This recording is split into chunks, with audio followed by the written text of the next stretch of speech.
പഠിക്കാൻ വലിയ മിടുക്കലൊന്നും അല്ലായിരുന്നു കേട്ടോ. ഭയങ്കര ഒരു ആവറേജിൽ താഴെയായിരുന്നു. അതുകൊണ്ട് തന്നെ 3ാം ക്ലാസ്സിൽ തോറ്റിട്ടുണ്ട്, 10ാം ക്ലാസ്സിൽ തോറ്റിട്ടുണ്ട്, PHS തോറ്റിട്ടുണ്ട്. ഇതെല്ലാം തോറ്റാ വന്നത്. പിന്നെ ഞാൻ തീരുമാനിച്ചത് പഠനം നമുക്ക് പറഞ്ഞിട്ടുള്ളതല്ല, നമുക്ക് പറഞ്ഞിട്ടുള്ളത് വല്ല പണിയോ എന്തെങ്കിലുമൊക്കെ എടുത്ത് ജീവിക്കാൻ. ഓണപരിപാടി നടക്കുന്ന സമയത്ത് എല്ലാ ക്ലബ്ബുകളുടെയും ഓണാഘോഷ പരിപാടികളിൽ കവിതാപാരായണത്തിനും ലൈറ്റ് മ്യൂസിക്കിനും ഒക്കെ ഞാൻ പോയി പാടുമായിരുന്നു. അന്ന് ഞാൻ റേഡിയോയിൽ കേട്ടെഴുതി ലൈറ്റ് മ്യൂസിക് ആയിരുന്നു ദാസേട്ടൻ പാടിയത്. തുയിലുണരൂ തുയിലുണരൂ തുമ്പികളെ, തുമ്പപ്പൂം കാറ്റിലെ വീണകളെ. ഫുട്ബോളായിരുന്നു എനിക്ക് എൻ്റെ ഫേവറേറ്റ്. നല്ലൊരു ഫുട്ബോളർ ആകണം എന്നുള്ളതായിരുന്നു. എന്നെ ഇൻസ്പയർ ചെയ്തത് എല്ലാവരും വളരെ ബഹുമാനത്തോടു കൂടി കാണുന്ന വിജയൻ ചേട്ടനായിരുന്നു എന്നെ ഇൻസ്പയർ. അട വീട്ടുക്ക് വാസപ്പടി വേണു, തെരുക്കൂത്തുക്കും പാട്ടുക്കും താളങ്കതി വേണു. ചേട്ടൻ്റെ ജീവിതത്തിൽ എന്താണ് ഈ നാടൻ പാട്ടെന്ന് പറയുന്നത്? ജീവിതത്തിന്റെ എന്താണ് നാടൻ പാട്ട്? അത് തന്നെയാണ് എൻ്റെ ജീവിതവും. കാരണം ഞാൻ ശരിക്കും പണ്ട് ചെറുപ്പം മുതലേ പാടുമായിരുന്നു. പക്ഷേ അന്ന് എനിക്ക് പാടുന്ന സമയത്ത് ഞാൻ കുറച്ചുകൂടെ മെയിൻ ചെയ്തത് ഇൻട്രസ്റ്റഡ് ആയിട്ടുള്ള ഒരു മേഖല എനിക്ക് ഈ കളികളിലായിരുന്നു. ഫുട്ബോളായിരുന്നു എനിക്ക് എൻ്റെ ഫേവറേറ്റ്. നല്ലൊരു ഫുട്ബോളർ ആകണം എന്നുള്ളതായിരുന്നു. എന്നെ ഇൻസ്പയർ ചെയ്തത് നമ്മുടെ നമ്മളെല്ലാവരും വളരെ ബഹുമാനത്തോടു കൂടി കാണുന്ന വിജയൻ ചേട്ടനായിരുന്നു എന്നെ ഇൻസ്പയർ ചെയ്തത്. അന്ന് ഞാൻ ഇടയ്ക്കാട് UP സ്കൂളിലൊക്കെ പഠിക്കുന്ന സമയത്ത് എൻ്റെ നോട്ട് ബുക്ക് മുഴുവനും അദ്ദേഹത്തിൻ്റെ പടങ്ങളായിരുന്നു. ഞാൻ ഇടയ്ക്ക് എൻ്റെ ഒരു പാട്ടിനോട് താല്പര്യം തോന്നി ഞാൻ പാടിയത് എൻ്റെ കുറേ ആൾക്കാർക്ക് മുന്നിൽ ഞാൻ ആദ്യമായിട്ട് പാടുന്നത് ഞാൻ പഠിച്ച എടക്കാടെന്ന് പറയുന്ന എൻ്റെ സ്ഥലത്ത് UP സ്കൂളിലായിരുന്നു. ആ സ്കൂളിൻ്റെ ഒരു വാർഷികാഘോഷം നടക്കുന്ന സമയത്താണ്. അത് അന്ന് കുറേ അധ്യാപകരുണ്ടായിരുന്നു. ശ്രീകുമാർ സാറ്, വാസുക്കുട്ട സാറ്, വാസുദേവ സാറ്, ശാന്തമ്മ ടീച്ചർ. അവരുടെ ഒരു വലിയൊരു ഗ്രൂപ്പ് ആ വാർഷികാഘോഷം അതിഗംഭീരമായിട്ട് തന്നെ നടത്താൻ അവർ തീരുമാനിച്ചു. പുറത്തുനിന്ന് ആൾക്കാരെ വിളിച്ച് ഡാൻസൊക്കെ ട്രെയിൻ ചെയ്യിപ്പിച്ച് സമൂഹഗാനം പഠിപ്പിച്ച് എല്ലാ ഡാൻസിനായാലും പാട്ടിനായാലും സ്കിറ്റിനായാലും മൈമിനായാലും എല്ലാത്തിനും അതിന് എക്സ്പെർട്ടുകളെ അവർ പുറത്തുനിന്ന് കൊണ്ടുവന്ന് അവരതിനൊരു കളക്ഷൻ നടത്തി അവർക്ക് പേയ്മെൻ്റൊക്കെ കൊടുത്ത് പഠിപ്പിച്ച് ആ വാർഷികാഘോഷം ഗംഭീരമാക്കാനുള്ള ഒരു തീരുമാനത്തിൽ ഒരു കമ്മിറ്റിയൊക്കെ കൂടി അവരതങ്ങനെ പ്രാക്ടീസും കാര്യങ്ങളും നടന്ന് പ്രോഗ്രാമെല്ലാം ചാർട്ട് ചെയ്യുന്ന സമയത്താണ് നമ്മുടെ കിഴക്കുവാസൽ എന്ന് പറയുന്ന സിനിമയിൽ കാർത്തിക്കിൻ്റെ കിഴക്കുവാസൽ സിനിമ ഇറങ്ങുന്നത് അന്ന് എനിക്ക് തോന്നുന്നത് 85 90 ആ സമയമാണെന്ന് തോന്നുന്നു. അന്ന് അതിനകത്ത് രാജാസാർ പാടിയൊരു പാട്ടുണ്ട്. അട വീട്ടുക്ക് വാസപ്പടി വേണു, തെരുക്കൂത്തുക്കും പാട്ടുക്കും താളങ്കതി വേണു, നല്ല വാസലില്ല വീടു, തേന് താളമില്ല കൂത്തു, തത്തിത്തരുകിട തത്തിക്കിണ്ണതു, അട വീട്ടുക്ക് വാസപ്പടി വേണു. അന്ന് ഈ പാട്ട് നമുക്ക് ടേപ്പ് റെക്കോർഡുകളൊന്നും കേട്ട് പഠിക്കാൻ പറ്റുന്ന ജീവിത സാഹചര്യം ഒന്നുമില്ല. ജീവിതത്തിലെ കടുത്ത അരാജകത്വവും പട്ടിണിയും പെരുവട്ടവും ഒക്കെ ആയിട്ട് ജീവിക്കുന്ന സമയം. ഞങ്ങൾ അച്ഛനും അമ്മയും 6 മക്കളും വളരെ മനോഹരമായി കടുത്ത അരാജകത്വത്തിൽ ഇങ്ങനെ ജീവിക്കുന്ന സമയം. പക്ഷേ നമ്മുടെ കൂട്ടുകാരുടെയൊക്കെ വീടുകളിൽ പാട്ട് അതിങ്ങനെ കേട്ട് കുറേ ദിവസം കൊണ്ടാണ് ഞാൻ അത് എഴുതിയെടുത്ത് പഠിച്ചത്. അന്ന് ഈ എവിടെയൊക്കെ പോയി ഈ മറ്റേ റേഡിയോയിലും അതെ എഴുതി വെക്കുക അങ്ങനെ എഴുതിയെടുത്താണ് ഞാനത് പഠിച്ച് ഞാനത് എനിക്കും ഈ വാർഷികാഘോഷത്തിൽ പാടണമെന്ന അതിയായ ആഗ്രഹത്തിൽ ചെന്നപ്പോഴത്തേന് പ്രോഗ്രാം കംപ്ലീറ്റ് ചാർട്ട് ചെയ്ത് കഴിഞ്ഞു. അപ്പോൾ എൻ്റെ ഒരു ടീച്ചർ ഉണ്ടായിരുന്നു, ശാന്തമ്മ ടീച്ചർ എന്ന്, ടീച്ചറിൻ്റെ പേര്. ടീച്ചർ ഇപ്പം മകനോടൊപ്പം അമേരിക്കയിൽ സെറ്റിലാണ്. അപ്പോൾ ടീച്ചറിൻ്റെ അടുത്ത് എന്ന് പറഞ്ഞു, ടീച്ചർ ഇങ്ങനെ സ്റ്റാഫ് റൂമിൽ ഇങ്ങനെ ഒറ്റയ്ക്ക് ഇരിക്കുന്ന സമയത്താണ് ഞാൻ ചെന്ന് കയറി ചെന്നത്. എന്തോ ഒരു ധൈര്യത്തിൽ അങ്ങ് ചെന്ന് കയറി ചെന്നു, ടീച്ചറെ എനിക്കൊരു പാട്ട് പാടണം.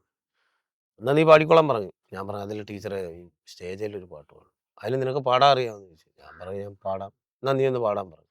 അപ്പം ഞാനിത് ഫുള്ള് പാടി കേൾപ്പിച്ചു. ടീച്ചർ എൻ്റെ കയ്യിൽ ഇങ്ങനെ പിടിച്ചിട്ട് വരാൻ പറഞ്ഞു.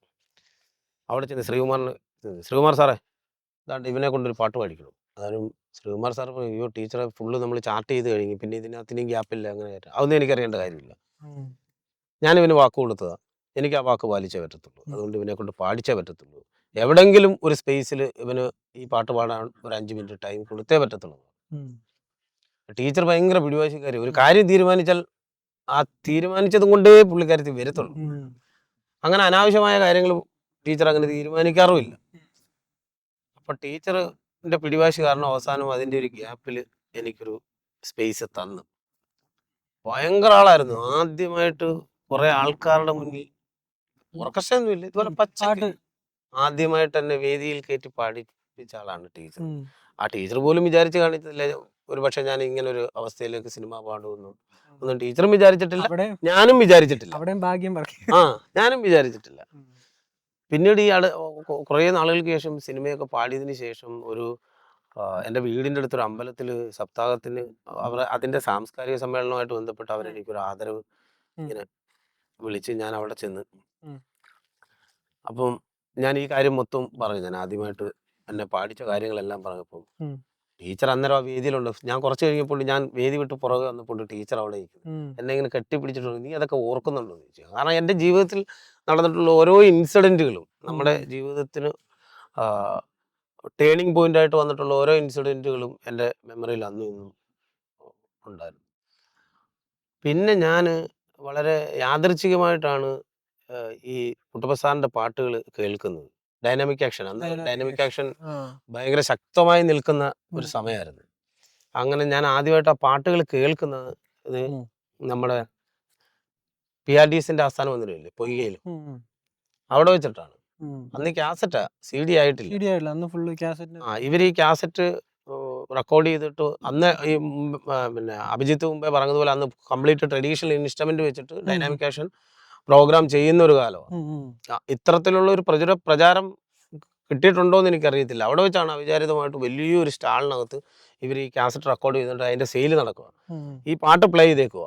അതിനോടൊപ്പം സാറും കുട്ടപ്പ സാറും ഇവരുടെ ടീം ഫുള്ള് കരുവും മരവും ഒക്കെ കൊട്ടി ഇതിനോടൊപ്പം പാടിക്കൊണ്ടിരിക്കുന്ന സമയത്ത് ഒരു കാസറ്റ് മേടിച്ചുകൊണ്ട് വന്ന് എൻ്റെ ഒരു ഫ്രണ്ടിൻ്റെ വീട്ടിലിട്ട് ടേപ്പ് റെക്കോർഡറിലിട്ട് അത് ഫുള്ള് ഞാൻ എഴുതിയെടുത്ത് ഇപ്പോഴും ആ പേപ്പറെല്ലാം എൻ്റെ കയ്യിൽ ഇരിപ്പുണ്ട്.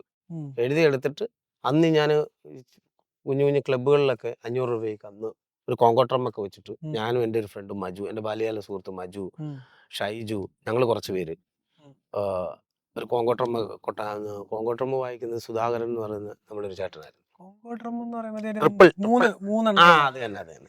അത് വെച്ചിട്ടൊക്കെ പാടുമായിരുന്നു. 500 രൂപയൊക്കെ കിട്ടുന്നത്. അന്നത്തെ 500 രൂപ എന്ന് പറഞ്ഞാൽ ഞങ്ങൾക്ക് വലിയ കാര്യം. അന്ന് പിന്നെ അന്ന് എന്താ 25 പൈസയ്ക്ക് 50 പൈസയ്ക്ക് ദോശ കിട്ടും, 1 രൂപയ്ക്ക് ചായ കിട്ടും. അന്ന് ബസ് ചാർജ് എത്ര 10 പൈസയാണ് സ്കൂൾ വിദ്യാർത്ഥികൾക്കുള്ളത്. പിന്നെ അത് 15ആയി, 20ആയി, 25ആയി. ഇപ്പം എത്രയാണെന്ന് എനിക്കറിയത്തില്ല, ബസ്സിൽ കയറിയിട്ട് കുറേ ആയി. ഇപ്പം മിനിമം ചാർജ് 10 12 അങ്ങനെയാണല്ലോ. അന്ന് ഈ നമുക്ക് ഈ 500 എന്ന് പറഞ്ഞു കഴിയുമ്പം ഞങ്ങൾ ഈ 5 പേർക്ക് ഒരാൾക്ക് 100 രൂപ വെച്ച് എടുക്കാൻ പറ്റും. 100 രൂപ എന്ന് പറഞ്ഞാൽ ഇന്നത്തെ 10,000 രൂപയുടെ വാല്യൂ ഉണ്ടെന്ന് തോന്നുന്നു. കാരണം അന്ന് അവശ്യ സാധനങ്ങളുടെ വില അത്രയും കുറവ്. നമുക്ക് ഒരു 2 രൂപ ഉണ്ടെങ്കിൽ അന്ന് സിനിമ കാണാൻ പോയി 1.5 രൂപയായിരുന്നു ബെഞ്ചിന്.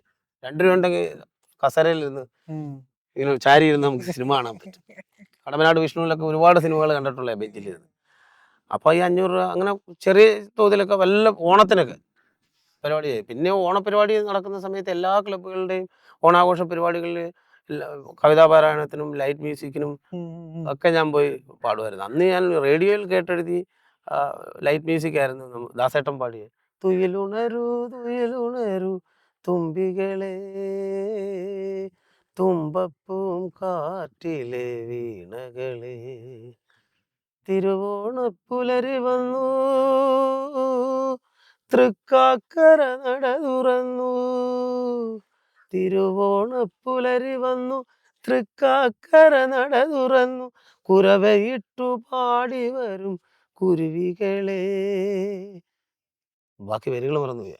അത് പാടി. അന്നത്തെ സമ്മാനം എന്ന് പറഞ്ഞു കഴിഞ്ഞാൽ സോപ്പ് കിട്ടി, പേന, ഇതൊക്കെ അത് എന്നെ സംബന്ധിച്ചത് ഭയങ്കര സമ്മാനമാണ്. പിന്നെ അന്ന് അപ്പോഴും ഞാൻ ഇത് ഓണപരിപാടി കഴിഞ്ഞ് കഴിഞ്ഞാൽ വീണ്ടും ഞാൻ പഴയ എൻ്റെ ഫുട്ബോളിലേക്ക് തിരിയും. ഫുൾ ടൈം കളി, അത് ബൂട്ടൊന്നും ഇല്ലാതെ. അങ്ങനെയാണ് ഞാനിവിടെ DB കോളേജിൽ വരുമ്പം എങ്ങനെയും ടീമിൽ കടന്നു കൂടുക.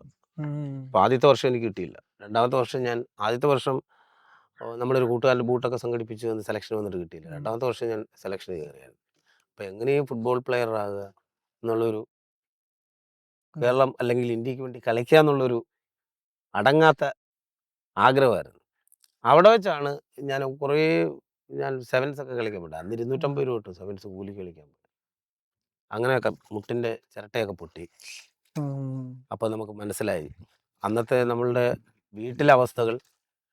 ആ, ഇതിനെ മെയിൻറ്റെയിൻ ചെയ്യാൻ ഒരു വർഷമൊക്കെ ഒരു വർഷം 6 മാസം ഞാൻ ഫുള്ള് പ്ലാസ്റ്റർ ഇട്ടിട്ട് പിന്നെ 6 മാസം ഫിസിയോതെറാപ്പി ചെയ്താൽ ഇത്രയെങ്കിലും വളയുന്ന ഒരു അവസ്ഥയിലേക്ക് ആയത്.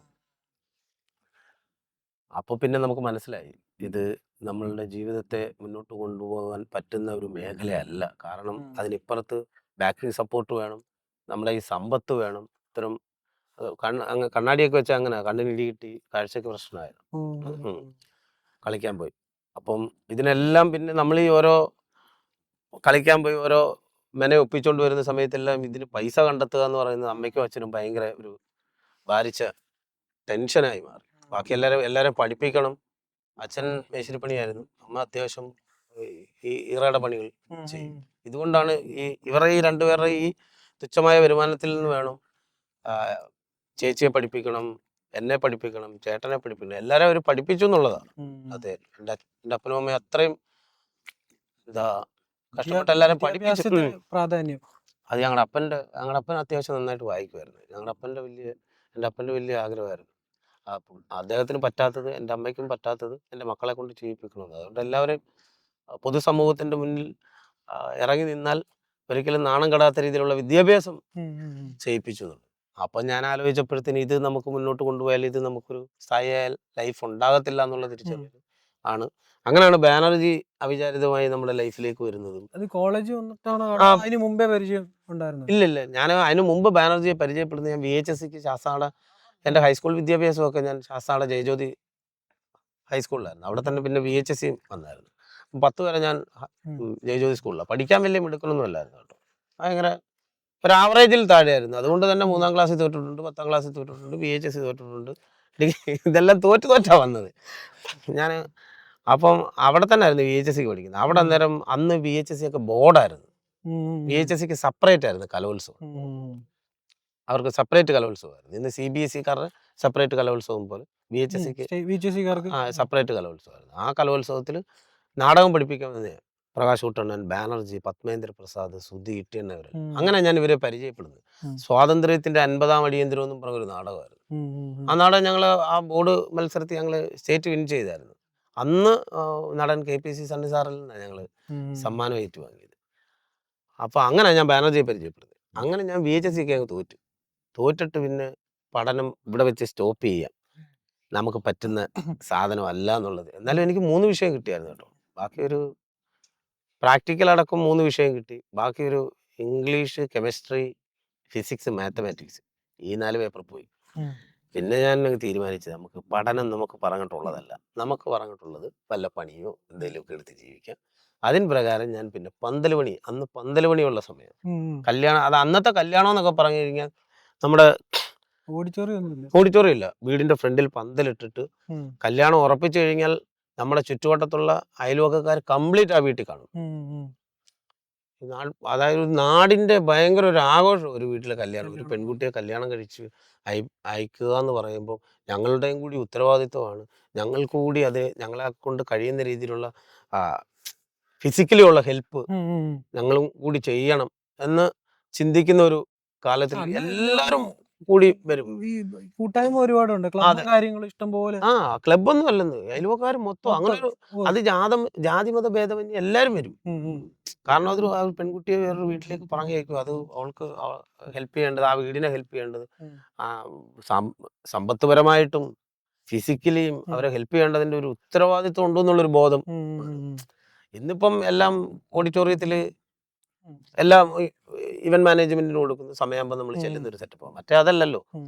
അപ്പം കല്യാണത്തിന് ഒരു 2-3 ആഴ്ചക്ക് മുമ്പേ പന്തലുകാർ വരുന്നു. പന്തലുകാർക്ക് അവിടെ VIP ട്രീറ്റ്മെന്റാണ് ഞങ്ങൾക്ക്. മനസ്സിലായോ? ഞങ്ങൾക്ക് ഫുഡാ കല്യാണരാമൻ ഓർമ്മ വരുന്നു. പിന്നെ VIP ട്രീറ്റ്മെന്റ്. പന്തലുകാരെന്ന് പറഞ്ഞു കഴിഞ്ഞാൽ ഞങ്ങൾ സെലിബ്രിറ്റികളാണ്.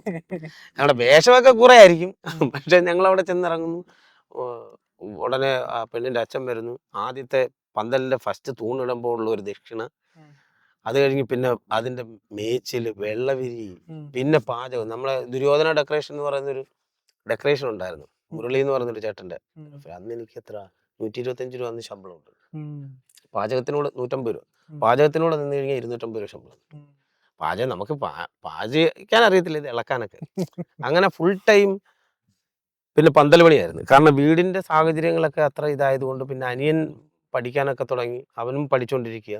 അപ്പം എല്ലാം കൂടി ഓടിച്ചു പോകുക എന്ന് പറയുന്നത് അച്ഛനമ്മയെ കൊണ്ട് വളരെ ബുദ്ധിമുട്ടായിരുന്നു. അപ്പം ഞങ്ങള് എൻ്റെ ബാല്യകാല സുഹൃത്തുക്കൾ അതിൽ ഒരാൾ മരിച്ചുപോയി, സന്തോഷം എന്ന് പറഞ്ഞു. ഞാൻ, സന്തോഷം, ഉണ്ണി, അങ്ങനെ ഒരു വലിയൊരു ആഘോഷമാണ് അത്. അപ്പം പന്തൽ പണി, ആ പന്തൽ പണിയിലാണ് ശാസ്താനട എന്ന് പറയുന്ന സ്ഥലത്ത് പന്തൽ പണിക്ക് പോയി. പന്തൽ പണിക്ക് ചെന്നപ്പോഴത്തേന് നമുക്ക് ഈ രണ്ടാമത് എക്സാം ടൈമായി, VHSC. അപ്പം എൻ്റെ കൂടെ പഠിച്ച എൻ്റെ ക്ലാസ്സിലുള്ള നമ്മുടെ ഒരു സുഹൃത്തിനെ കണ്ടു. അന്നേരം അവൻ പറഞ്ഞു, ഡാ പരീക്ഷ ആകാറായി, നീ എഴുന്നില്ലേ? ഞാൻ പറഞ്ഞു, പോടാ ഇറക്കാം, അവിടെ നിന്ന് ഇരിക്കാൻ വയ്യ, എനിക്ക് താല്പര്യമില്ല, ഞാനിത് സ്റ്റോപ്പ് ചെയ്തേ. ഇവൻ തീരുമാനം എന്നെ വിടത്തില്ല. ഇവൻ എന്നെ ഇങ്ങനെ ശല്യപ്പെടുത്തിക്കൊണ്ടേയിരിക്കും ഓരോ ദിവസം വന്ന്. എനിക്കങ്ങ് ദേഷ്യവും വരുമോ. പരീക്ഷ എന്ന് കേൾക്കുമ്പോൾ എനിക്കാണ്ട് വേറെ ഇതിനകത്ത് ഇന്ന് ചാടിയ പ്രതീതിയാണ്. ഇവൻ അവസാനം ഇവനെ ഒരു തരത്തിൽ എന്നെ വിടുന്നില്ല. അതെന്ത് സ്വഭാവം എന്ന് എനിക്ക് മനസ്സിലായില്ല. ഇവൻ നേരെ ചെന്നിട്ട് ഞങ്ങളുടെ പന്തലിന്റെ മുതലാളിയുടെ അടുത്തും എന്നോടൊപ്പം 10ാം ക്ലാസ് വരെ പഠിച്ച സന്തോഷിന്റെ അടുത്തും ബാക്കിയുള്ളവരടുത്തെല്ലാം പറയുക, അതെ അവൻ്റെ അടുത്ത് ആ പരീക്ഷ എഴുതാൻ പറയാം, അവൻ എഴുതി അത് കിട്ടും, നിങ്ങൾ സംസാരിക്കാം. അവസാനം ഇവരൊരു കമ്മിറ്റി കൂടി, ഞാനറിയാതെ. എന്നിട്ട് എൻ്റെ അടുത്ത് പറയണ്ട, നീ എന്തായാലും പരീക്ഷ എഴുതുക, അവൻ ഇത്രയും ശല്യപ്പെടുത്തിയല്ലോ, നീ ഒന്ന് എഴുതി നോക്ക്, പോന്നെങ്കിൽ പോട്ടെ, നീ എന്തായാലും അവൻ്റെ ഒരു ആഗ്രഹത്തിന് നീ എഴുതാൻ. ഞാൻ പറയണ അതൊക്കെ എഴുതണമെന്നുണ്ടെങ്കിൽ പിന്നെ പരീക്ഷ ഫീസ് അടയ്ക്കണം, പിന്നെ നോട്ട്സ് സംഘടിപ്പിക്കണം, അതൊക്കെ വലിയ പാടാണ്. ഇനി അതിന് സമയമില്ല, 1-1.5 മാസമേ ഉള്ളൂ. പരീക്ഷ ഫീസൊക്കെ ഞങ്ങൾ തരാം, നീ പേടിക്കണ്ട, നീ എങ്ങനെയാലും നോട്ട്സ് സംഘടിപ്പിക്കുക, അല്ല അവനൂടെ തരും. പിന്നെ ഇവരുടെ നിർബന്ധപ്രകാരം ഞാൻ പിറ്റേന്ന് പോയി പരീക്ഷ ഫീസ് അടച്ച്. പിന്നെ എൻ്റെ കയ്യിൽ പഴയ നോട്ട്സ് എല്ലാം ഇരിപ്പുണ്ടായിരുന്നു, അതെല്ലാം അവിടെ തപ്പിയെടുത്ത് പരീക്ഷയ്ക്ക് ഒരു 2-3 ആഴ്ചയ്ക്ക് മുമ്പ് ഞാൻ പറഞ്ഞു, എന്നാൽ ഇതുപോലെ എനിക്ക് അടുത്ത ആഴ്ച 2 ആഴ്ച കഴിയുമ്പോൾ പരീക്ഷ, അപ്പോൾ എനിക്ക് എന്തെങ്കിലും ഒന്നും നോക്കാതെ വെറുതെ പോയി എഴുതിക്കൊണ്ട് കാര്യമില്ല. അപ്പം എനിക്ക് 2 ആഴ്ച പണിക്ക് വരാൻ പറ്റത്തില്ല. പണിക്ക് വന്നില്ലെങ്കിൽ ഒരു സൈഡിൽ മൊത്തത്തിൽ പൊളിയും, നീ അത് കാര്യമാക്കണ്ട, നീ ധൈര്യമായിട്ട് പോയിക്കോളാൻ പറഞ്ഞു. അങ്ങനെ ഒരു 2 ആഴ്ച വീട്ടിൽ ഇരുന്ന് ഞാൻ പഠിച്ച്. ഈ 2 ആഴ്ച വീട്ടിൽ ഇരുന്ന് പഠിക്കുന്ന സമയത്ത് എനിക്ക് എല്ലാ ദിവസവും 150 രൂപ ശമ്പളം തരുമായിരുന്നു. അങ്ങനെ ഞാൻ പരീക്ഷ എഴുതി. പരീക്ഷ എഴുതിയപ്പോൾ എനിക്ക് ഇംഗ്ലീഷ് ഒഴികെ ബാക്കിയെല്ലാം കിട്ടി. അപ്പം ഞാൻ പുള്ളിയെടുത്ത് പറഞ്ഞു, ഞാൻ ട്യൂഷനോടെ പോകുന്നുണ്ട്, ഇംഗ്ലീഷോടെ എഴുതി എന്നാൽ ഡിഗ്രിക്ക് ഒന്ന് പോകാം. കോളേജിൽ വരെ പോകണമെന്ന് എനിക്ക് ഭയങ്കര ആഗ്രഹമായിരുന്നു. 10ാം ക്ലാസ് ഞാൻ സെഷൻ എഴുതി പാസ്സായതിനു ശേഷം പ്രീ ഡിഗ്രിക്ക് വരണമെന്നായിരുന്നു എനിക്ക്, കോളേജ് കാണണം. അപ്പം എൻ്റെ അച്ഛനാ പറഞ്ഞത്, നീ കോളേജിൽ പോയാൽ ശരിയാവത്തില്ല, നീ ടെക്നിക്കലി എന്തെങ്കിലും പഠിച്ചാൽ മതി. ഒന്നുകിൽ നീ അവിടെ കൊണ്ട് നിർത്തുകയാണെങ്കിൽ ആ തൊഴിൽ ചെയ്ത് നിനക്ക് ജീവിക്കാമല്ലോ. അപ്പൊ അങ്ങനെയാണ് VHSCക്ക് വിട്ടത്. MRD എന്ന് പറയുന്ന ഒരു കോഴ്സാണ്. നമ്മള് പ്രീ ഡിഗ്രി ഉണ്ടല്ലേ? ഉണ്ട്. ഞാൻ ഡിഗ്രിക്ക് വരുമ്പോൾ ലാസ്റ്റ് ബാച്ച് ഇറങ്ങുമായിരുന്നു. പ്ലസ് 2 ആവും.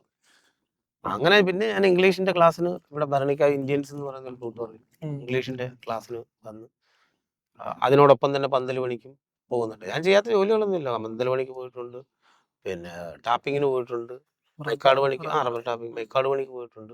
ഒരു പണി മാത്രമേ ഉള്ളൂ ഞാൻ ഒറ്റ തവണ കൊണ്ട് ഞാൻ നിർത്തിയത്, കോൺക്രീറ്റ്. അത് ഒത്തിരി പാടാണ്, നമ്മളെ കൊണ്ട് പറ്റത്തില്ല. കാരണം രാവിലെ എന്തെങ്കിലും കഴിച്ചിട്ട് കയറി കഴിയാൻ പിന്നെ ഒരു സമയത്താണ് കഴിക്കുന്നത്, ഉപ്പാടും ചാപ്പാടും. അതുകൊണ്ട് അത് ഒരു തവണ മാത്രം പോയി ശരീരമൊക്കെ ഭയങ്കര വേദനയായപ്പം എൻ്റെ അപ്പം തന്നെ പറഞ്ഞു, നീ അതിൽ പോകണ്ട, വേറെ എന്തെങ്കിലും നിനക്ക് ചെയ്യാൻ പറ്റുന്ന ജോലി വല്ലതും ചെയ്യും, എൻ്റെ തുമ്പിയെ കൊണ്ട് കല്ലടിപ്പിക്കുന്ന ഏർപ്പാടാണ്. അത് മാത്രമേ ഉള്ളൂ, ബാക്കി എല്ലാ പണിക്കും പോയിരുന്നു. അങ്ങനെയാണ് ഞാൻ ഇംഗ്ലീഷൊക്കെ എഴുതിയെടുത്തതിന് ശേഷം ഡിഗ്രിക്ക് ഇവിടെ അഡ്മിഷൻ എടുക്കും. ഡിഗ്രിക്ക് അഡ്മിഷൻ കിട്ടുന്ന നോക്കണം. ഡിഗ്രിക്ക് ഞാനിവിടെ ഒരു 5-6 തവണ എഴുതിയല്ലോ ഇത് VHSC പാസ്സായത്. നമ്മൾ ഉടനെ കൊണ്ട് കൊടുത്തു കഴിഞ്ഞാൽ ഉടനെ അഡ്മിഷൻ കിട്ടത്തില്ലല്ലോ. ഫസ്റ്റ് റാങ്കിലും ഒക്കെ പാസ്സായി വരുന്ന പിള്ളേർക്ക് കൊടുക്കുവോ, ഘട്ടം ഘട്ടമായി എഴുതിയെടുത്ത് എനിക്ക് തരുമോ? അപ്പം ഞാനിവിടെ വന്ന് കൊടുത്ത് വെയിറ്റിംഗ് ലിസ്റ്റിലാണ് കിടക്കുന്നത്. അങ്ങനെ ഇരുന്നപ്പോൾ ഞാൻ എൻ്റെ ഒരു ബാല്യകാല സുഹൃത്ത് മജുവിൻ്റെ ചേട്ടൻ, മധു എന്ന് പറയുന്ന ചേട്ടൻ എൻ്റെ അടുത്ത് ഒരു ദിവസം പറയടാ ഒരു പണിയുണ്ട് വരാമെന്ന് ചോദിച്ചു. ഞാൻ പറഞ്ഞു, എന്താ പണിയാണ്? പോളീഷാ, നീ പേപ്പർ പിടിച്ചാൽ മതി. ഞാൻ പറഞ്ഞു, എവിടെ? കടമ്പനാട്. ഞാൻ വരാമെന്ന് പറഞ്ഞു. പുള്ളിയുടെ കൂടെ പണിക്ക് പോയി. അപ്പോൾ അവിടെ ചെന്നപ്പം ഞാനിങ്ങനെ പേപ്പർ പിടിച്ചോണ്ടിരിക്കുക. അപ്പം ഞാൻ പേപ്പർ പിടിച്ചോണ്ടിരിക്കുന്ന സമയത്ത് പാട്ടൊക്കെ പാടുന്നുണ്ട്. അപ്പോൾ അവിടുത്തെ ഇതിൻ്റെ ആ വീടിൻ്റെ അവിടെ അദ്ദേഹം ചോദിച്ചു, ആരാ മതി പാട്ട് പാടുന്നത്? സാറേ എൻ്റെ കൂടെ ഉള്ള നമ്മുടെ പണിക്കാരനാണ്, ബുദ്ധിമുട്ട് വല്ലതും ഉണ്ടോ? ഇല്ലില്ല, നന്നായിട്ട് പാടുന്നുണ്ടല്ലോ എന്നൊക്കെ പറഞ്ഞു. അന്നേരം പറഞ്ഞാ നീ കോളേജിൽ ആപ്ലിക്കേഷൻ കൊടുത്തിട്ടിരിക്കില്ലേ? ഞാൻ പറയാൻ കൊടുത്തിട്ടുണ്ട്, അത് കിട്ടാൻ സാധ്യതയൊന്നുമില്ല, വെയിറ്റിംഗ് ലിസ്റ്റിലൊക്കെ. നമുക്ക് ഞാൻ സാറുമായിട്ട് സംസാരിക്കാം. DV കോളേജിലെ പിന്നെ അധ്യാപകനാണ് പുള്ളി, ലതീഷ് എന്ന് പറഞ്ഞ സാറ്. അങ്ങനെ ഈ മധു അണ്ണൻ ലതീഷ് സാറുമായിട്ട് സംസാരിച്ചു. സാറേ അവൻ അത്യാവശ്യം കുഴപ്പമില്ലാത്ത വിഷയമാണ്, പിന്നെ വേറെ ബഹളങ്ങളൊന്നുമില്ല, എങ്ങനെങ്കിലും ഒന്ന് റെഡിയാക്കി കൊടുക്കും. സാറ് പറഞ്ഞു എന്തായാലും എൻ്റെ ഡീറ്റെയിൽസ് എല്ലാം എഴുതി മേടിച്ചു, ഞാനൊന്ന് നോക്കട്ടെ എന്ന് പറഞ്ഞു. അങ്ങനെ സാറ് വന്ന് ഇവിടെ വന്ന് ഈ മധുവണ്ണൻ്റെ റെക്കമെൻഡ് പ്രകാരം സാറിൻ്റെ ഇടപെടൽ കൊണ്ടാണ് എനിക്ക് DV കോളേജിൽ ഡിഗ്രിക്ക് അഡ്മിഷൻ കിട്ടിയത്. മധുവണ്ണൻ ഇന്ന് ജീവിച്ചിരിപ്പില്ല, ഇപ്പം മരിച്ചിട്ട് ഇപ്പോൾ ഒരു 2-3 മാസമായി. അഡ്മിഷൻ കിട്ടുന്നത് BA പൊളിറ്റിക്സ്.